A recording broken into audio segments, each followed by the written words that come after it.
भाजपची सांगलीत इशारा सभा आणि विकृतीचा रावण जाळूया या कार्यक्रमावर आमदार रोहित पाटलांचा जोरदार पलटवार म्हणाले।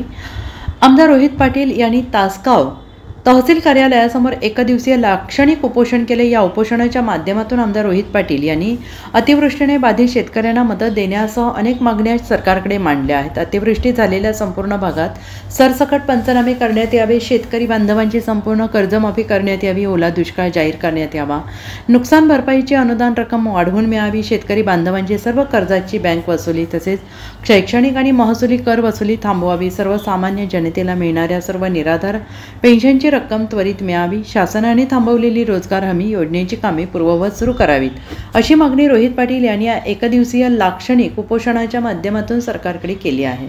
भाजपच्या सांगलीमधील इशारा सभा आणि विकृतीचा रावण जाळूया या कार्यक्रमावर आमदार रोहित पाटील यांनी टीका केली।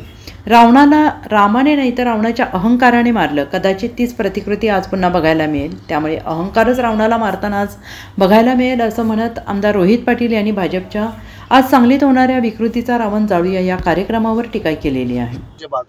खरं तर पालकमंत्री म्हणून चंद्रकांत दादा आज काम करतायत।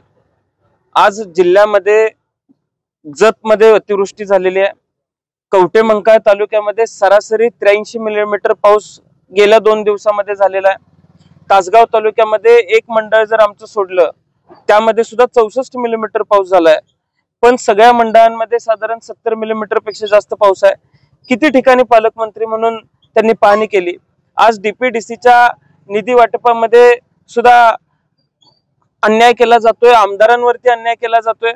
आज इतकी परिस्थिती बिकट असताना खरं तर शेतकऱ्यांच्या मदतीला शासनानं उतरलं पाहिजे होतं, पण लोकांना स्वारस्य कुणाला तरी इशारा देण्यात आहे, लोकांना स्वारस्य कुणावर तरी टीका करण्यात आहे, लोकांना स्वारस्य जर जाती जातीमध्ये तेढ निर्माण करण्यात असेल तर येत्या सगळ्या निवडणुकांमध्ये लोक यांना यांची जागा दाखवल्याशिवाय राहणार नाही।